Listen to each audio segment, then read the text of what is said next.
Red టీవీలో మీ వ్యాపార ప్రకటనల కోసం ఈ నంబర్ని సంప్రదించండి. నమస్కారం సార్. నమస్తే. సార్, కేజ్రీవాల్ గారు అరెస్ట్ అయిన తర్వాత తన సీఎం పదవికి రాజీనామా చేయకుండా జైలు నుంచే రూల్ చేస్తా అని చెప్పడం చూస్తున్నాం. అయితే ఇప్పుడు దీని పట్ల ఈడీ సీరియస్ అయినట్టు తెలుస్తుంది సార్.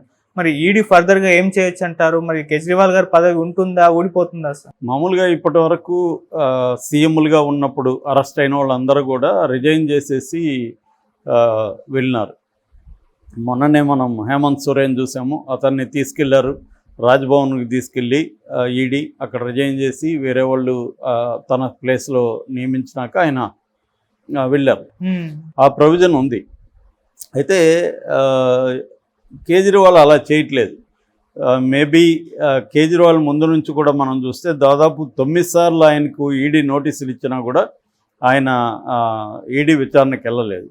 సో దాని తర్వాత కోర్టు 2 సార్లు చెప్పినా కూడా కోర్టుకి కూడా వెళ్ళలేదు. చివరికి మీ ఆదేశాలను రద్దు చేయండి అని కూడా కోర్టుకి చెప్పాడు. ఒక రకంగా ఏంటంటే ఆయన ధిక్కరించదలుచుకున్నాడు, బీజేపీతో పోరాడదలుచుకున్నాడు, కానీ తల ఉంచి లొంగిపోదలుచుకోలేదు. సో దానికి ఒక కారణం ఏంటంటే కేజ్రీవాల్కి కూడా ఇది ఒక మంచి అవకాశంగా చెప్పుకోవచ్చు. టెంపరీగా ఆయనకి ఇబ్బంది కలగచ్చు ఎలక్షన్లో, దీనివల్ల బీజేపీకి కొంత మేలు జరగచ్చు. కానీ కేజ్రీవాల్ ఇది దేశవ్యాప్తంగా, ప్రపంచవ్యాప్తంగా కేజ్రీవాల్ పరువు ప్రతిష్టలన్నీ పెరుగుతాయి. మోడీని ధిక్కరిస్తున్న ఏకైక నాయకుడిగా ఆయన ముందుకు వస్తాడు. సో ఇప్పుడు మనకేందంటే అసలు కేజ్రీవాల్ని బీజేపీ ఎందుకు ఇప్పుడు అరెస్ట్ చేసింది? కుంభకోణం అనేది ఒక కారణం మాత్రమే. కుంభకోణం చేసినాడా లేదని నేను మాట్లాడట్లా.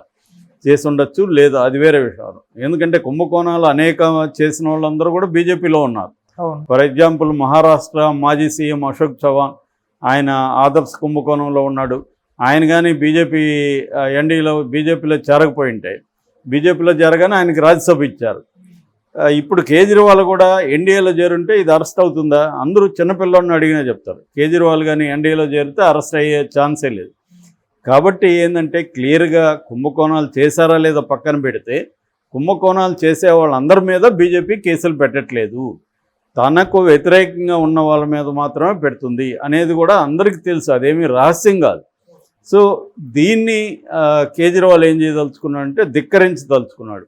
అందుకని ఆయన నన్ను మీరు బర్తరఫ్ చేయండి, నన్ను మీరు మీ ఒక ఎమర్జెన్సీ ఇది ఆర్టికల్ 356 ఉపయోగించుకొని రాష్ట్రపతి పాలన పెట్టండి అంతేగాని నేను రిజైన్ చేసి నేను ఫాలో గాను అన్న దీంట్లో ఆయన అడమెంట్గా ఉన్నట్టుగా మనకు అర్థమవుతుంది. సో ఎందుకంటే కేజ్రీవాల్ ఏమీ ఊరికే వచ్చేయలేదు. తను కూడా యాంటీ కరప్షన్ మూమెంట్ నుంచి వచ్చాడు. అన్నా హజారే, ఈయన ఇంకొంతమంది ప్రశాంత్ భూషణ్ కావచ్చు, యోగేంద్ర యాదవ్ కావచ్చు, ఇలాగ కొంతమంది కలిసి స్టార్ట్ చేశారు కాంగ్రెస్ యూపీఏ పీరియడ్లో. సో ఆ తర్వాత అన్నా హజారే ఏమో రాజకీయాలు వద్దంటే కేజ్రీవాల్ ఏమో లేదు, దీన్ని నెక్స్ట్ లెవెల్కి మనం తీసుకోవాలి ఈ ఉద్యమాన్ని అని చెప్పి అప్పట్లో లోక్పాల్ బిల్ కోసం ఆ ఉద్యమం జరిగింది. దాని తర్వాత ఇతను ఏం చేశాడంటే ఆమ్ ఆద్మీ పార్టీ పెట్టి ఒక కామన్ మ్యాన్కి సింబల్గా నిలబడి తన పెర్సోనాని దీన్ని ఫాలోఅప్ని విపరీతంగా పెంచుకుంటూ ఒక సిస్టమేటిక్గా అతను వచ్చాడు. అంటే అవినీతి మీద ప్రజల్లో ఉన్న యాంటీ సెంటిమెంట్ దాన్ని ఇతను బలంగా ఉపయోగించుకొని తను ఒక కొత్త పరిపాలన, కరప్షన్ లేని ఒక కొత్త పరిపాలన ఇస్తాను, కామన్ మ్యాన్కి దగ్గరగా ఉండే పరిపాలన ఇస్తానని చెప్పి అనేక రకాల వినూత్నమైన కార్యక్రమాలు చేసుకుంటూ వచ్చిన వ్యక్తి అనమాట. కాబట్టి ఆయన ఏంటంటే ఒక ఢిల్లీకి మాత్రమే పరిమితం అంటే కూడా బీజేపీ అతను ఇప్పుడు అరెస్ట్ చేసి ఉండదు. అతను ఏంటంటే పంజాబ్లో గవర్నమెంట్ ఫామ్ చేయగలిగాడు, గుజరాత్లో 14% ఓట్లు తెచ్చుకోగలిగాడు, గోవాలో వెళ్ళగలిగాడు. ఇలాగా నార్త్ ఇండియాలో కాంగ్రెస్ స్థానాన్ని మెల్లమెల్లగా ఇతను ఆక్యుపై చేస్తున్నాడు. రెండోది బీజేపీకి ఇతనితో ఇబ్బంది ఏంటంటే ఇతని మీద ఇప్పటి వరకు అవినీతికి సంబంధించిన మరకలు లేవు. మిస్టర్ క్లీన్ ఇమేజ్ ఉంది. అట్లాగే గవర్నెన్స్లో కావచ్చు, తర్వాత ప్రజలకు సంక్షేమం కలిగించడంలో కావచ్చు అతను మంచి పేరు తెచ్చుకోగలిగాడు.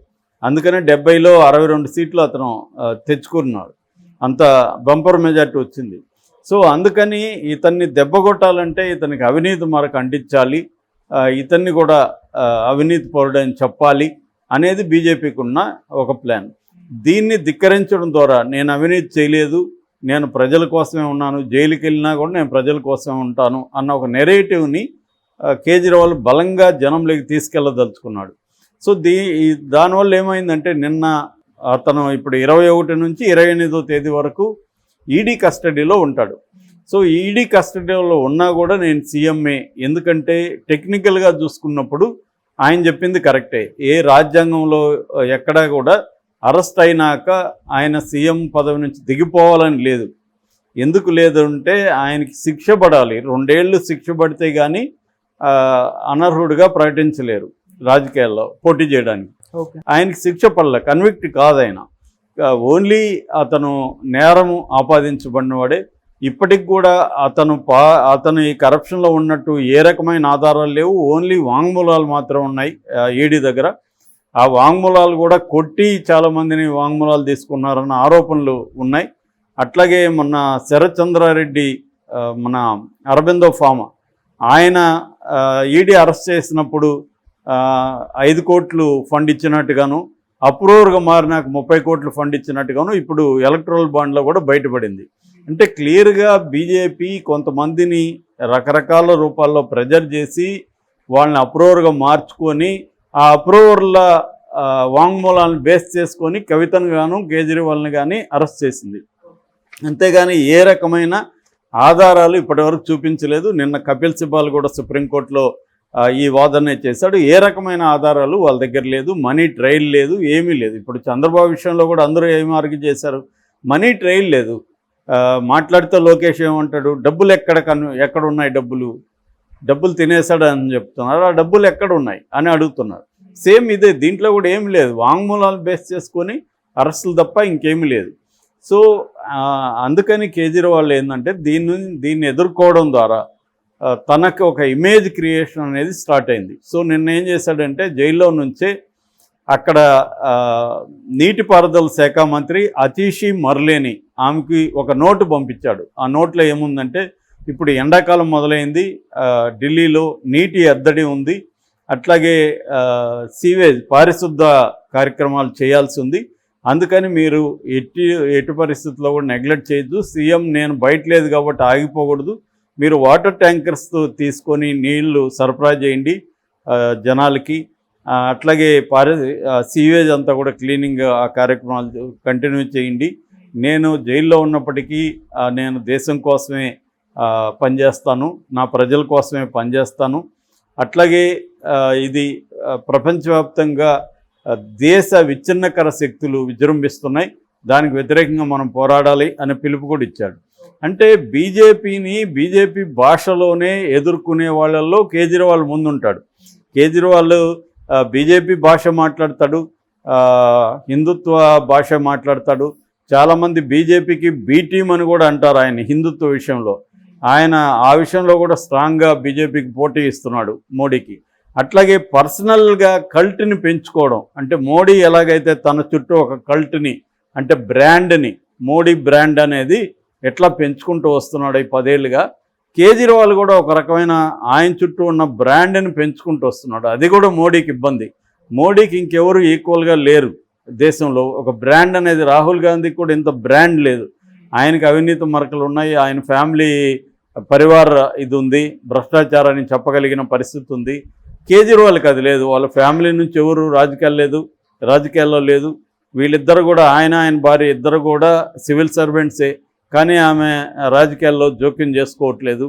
కాబట్టి ఈ కాంటెక్స్ట్లో కేజ్రీవాల్కి అన్ని రకాలుగా మిస్టర్ క్లీన్ ఇమేజ్ ఉంది. కాకపోతే ఆయన మీద కొన్ని విమర్శలు ఉన్నాయి. ఆయన పని విధానం ఒంటెత్తి పోగొడుతుంటుందని, అహంకార ధోరణి ఉందని, టీం వర్క్ చేయడని, ఇలాగా రకరకాలు ఉన్నాయి. కానీ ఆయన మీద అవినీతి మరక లేదు, అట్లాగే పరివార భ్రష్టాచారం అనే కాన్సెప్ట్ లేదు. రెండోది, ఆయన మెల్లమెల్లగా దేశంలో విస్తరిస్తున్నాడు. మోడీకి బ్రాండింగ్ విషయంలో కూడా పోటీ అవుతున్నాడు. వీటన్నిటి కారణాల రీతే ఆయన్ని అరెస్ట్ చేసి ఆయన మీద మరకలేసి ఆయన్ని ప్రతిపక్షంలో యాక్టివ్గా లేకుండా చూసుకోవడం అనేది మోడీ ఇది. కొంతమంది ఏం చెప్తున్నారంటే మోడీకి కూడా భయం ఉంది ఈసారి, అందుకనే ఇంత ఎక్స్ట్రీమ్గా వెళ్తున్నాడు. పైకి 400 అని చెప్తున్నా యాంటీ ఇన్కంబెన్సీ బలంగానే ఉంది.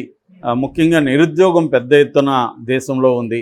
ఇంటర్నల్ సెక్యూరిటీని కంటైన్ చేయలేకపోయాడు. మణిపూర్ లాంటి చోట్ల బీభత్సంగా 1 month పాటు అక్కడ భయంకరమైన శాంతి భద్రతలతో విఘాతం జరిగిన, రేపులు జరిగిన ఏమీ చేయలేని ఒక పరిస్థితిలో ఉండిపోయాడు మోడీ. కనీసం నోరు తెరిచి దాని మీద మాట్లాడలేదు. ఇప్పుడు ఇటువంటి అనేక అననుకూలతలు కూడా మోడీకి ఉన్నాయి. దాని నుంచి కొంత భయం కూడా ఉంది. అందుకనే ప్రతిపక్షాల మీద ఎన్నికల ముందు ఇటు హేమంత్ సోరెన్ అరెస్ట్ చేయడం కానీ, ఇటు కేజ్రీవాల్ అరెస్ట్ చేయడం కానీ, ఇక్కడ కవితను అరెస్ట్ చేయడం కానీ, ఇవన్నీ కూడా మోడీ భయాన్ని సూచిస్తున్నాయనేది కూడా కొంతమంది విశ్లేషిస్తున్నారు. ఏదేమైనా కేజ్రీవాల్ ఏం జరుగుతుందో చూడాలి. నాకు తెలిసి ఇది కంటిన్యూ అయితే లెఫ్టినెంట్ గవర్నర్ కేజ్రీవాల్ ప్రభుత్వాన్ని బర్తరఫ్ చేసే అవకాశం ఉంది. రాష్ట్రపతి పాలన కూడా విధించే అవకాశం ఉంది. ఎందుకంటే జైలు నుంచి చేయడం ప్రాక్టికల్గా కరెక్ట్ కూడా కాదు. ఎందుకంటే ఫైల్ సంతకాలు చేయాలన్నా లేకపోతే సమావేశాలు వేయాలన్నా ఇవన్నీ కాదు. అదేదన్నా సుప్రీంకోర్టు ప్రత్యేక అనుమతి ఇచ్చి జైల్లో ఇటువంటి అనుమతి ఇస్తుందా అనేది డౌట్. ఎందుకంటే జైల్లో ఏంటంటే అటువంటి ప్రొవిజన్స్ జైలు మాన్యువల్లో లేవు. కాబట్టి ఆయన్ని హౌస్ అరెస్ట్ అన్నా చేయాలి, ప్రత్యేకమైన ఇల్లు ఏర్పాటు చేసి దాంట్లో చేయాలి. ఒకవేళ చేస్తే జ్యుడిషియల్ కస్టడీ అయితే, ఇప్పటివరకు జ్యుడిషియల్ కస్టడీ కాలేదు, ఓన్లీ ఇదే ఉంది. ఈడీ అయితే ఈయన మీద కోర్టుకు వెళ్ళే అవకాశం ఉంది. కోర్టు ఏమైనా ఆగ్రహిస్తుందా ఈయన మీద అన్న ఊహాగానాలు కూడా ఉన్నాయి. ఏం జరుగుతుందనేది చూడాలి.